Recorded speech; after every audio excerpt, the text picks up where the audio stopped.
Okay, another daily vlog. And these daily vlogs that I do, someone suggested maybe I do vlogs about my life that I do, my everyday life that I do, not talking to them all the time about Donald Trump, which was an interesting idea and I appreciate it.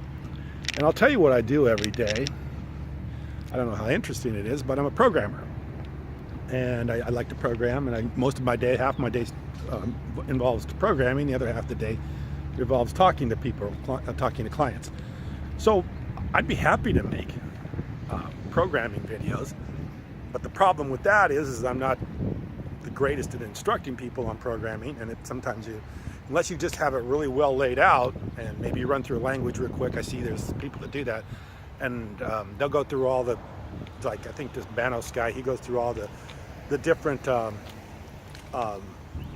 whatever it is, whatever the language it does, he goes through what everything means, and it's very good. But the problem is you can't really apply it from just going through a language. You need to actually get on a program and start working on it and see, tracking down where something's at on a page and then fix it. And that's probably not the most entertaining thing to be vlogging about all day or most days. So I don't vlog about that. I vlog about First Amendment rights to speech and talk about things I feel. And of course, one of the things I feel strongly about is the Trump administration. And that's why I vlog about that, because that's of interest to me, and that's a First Amendment right to do that. I'm going to continue to do that. So just to address that point, I like to vlog, but I don't like to vlog about what it is I do all day, because what I do all day wouldn't be that entertaining. Unless you wanted to listen to some of my phone calls, which sometimes get a little bit entertaining. But anyway, what I'm going to talk about today is Ivanka Trump. So I'll give Donald Trump a break for a day and talk about his daughter Ivanka, who made revenues of $100 million selling her clothing line.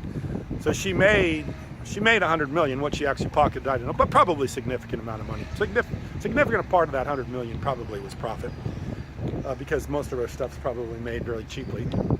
So she made $100 million in profit, $100 million. And some of the places that sell her clothing are now not selling her clothing, and that's become a public issue, a public matter for the Trump administration. To the point that his person of counsel, Kellyanne Conway, got on and said, buy Donald Trump's daughter's stuff, buy Ivanka's stuff. I've bought it and it's wonderful and you should buy it too. So let me ask you this question. When she's making $100 million in sales, the average American family medium income is below $50,000, probably less than that.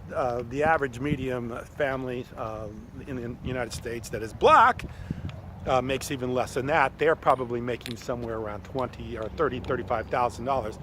So when you've got someone making $100 million in revenues, and then you got the average American less than 50 in their revenues or in their income, why would Donald Trump waste any time at all giving any time to his daughter's clothing line when he represents the people?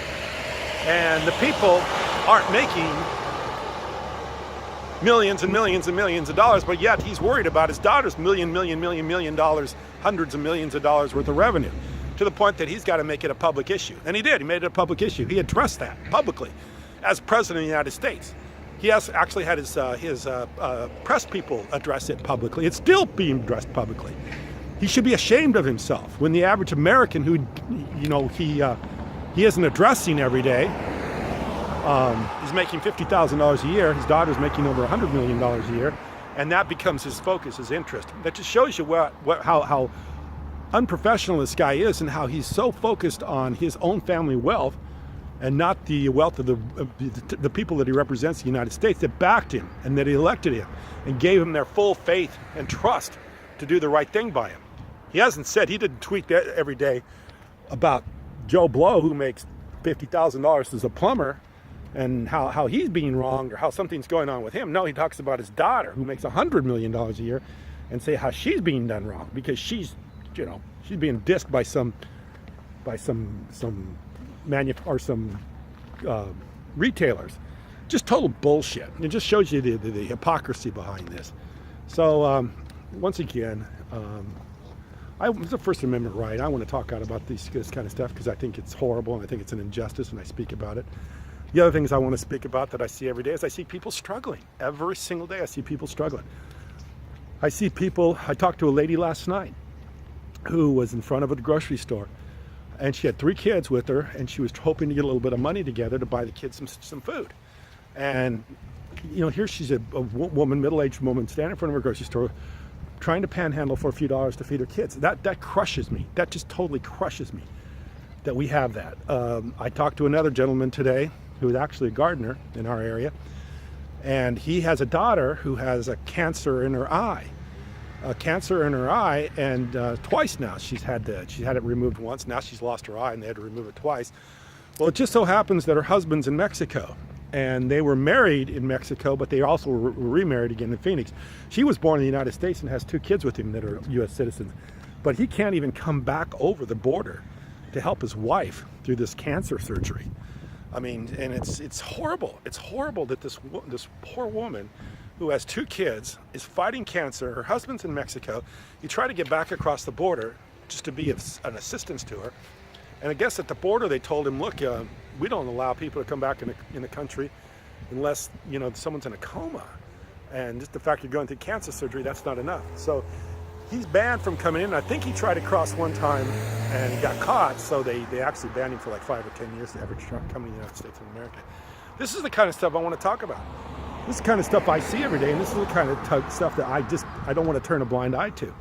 I mean, I'm not someone that gets on YouTube all the time and does some funny skit or something like that, because I'm not that kind of person. I'm more of a kind of a person that I'm concerned about other people's well-being.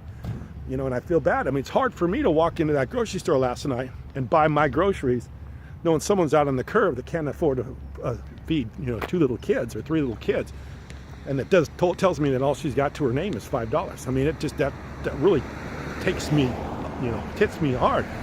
And then when I think we got a president who is more concerned about his daughter's $100 million clothing line than addressing people like that, or addressing the people like I spoke of, the gardener, who's, the way he wants to address those issues is he wants to make it harder for the woman's husband to come over to just to assist her during her cancer surgery, and make it more difficult for the poor people. I mean, that's what he's doing, and that's what he does every day, because that's not his focus. His focus is more on people that he's got like in his cabinets, people that he's got around him that billionaires that he put into his cabinet, not the poor people that are sitting in front of a grocery store trying to panhandle $10 or $15 to feed their kids. So I make videos about that, and that's what it is. You like him or you don't like him. That's what I speak of. I speak about stuff that I'm passionate about, because that's the only way you can have a YouTube channel. You can't just do things that you force. You got to do things that come from the heart. So that's why I do the things I do. Like it or not, that's what it is. It's not my income. I don't make any money from these videos. I don't even monetize all my videos. So that's what it is. So I appreciate you watching, and I hope that you keep watching. Thank you very much.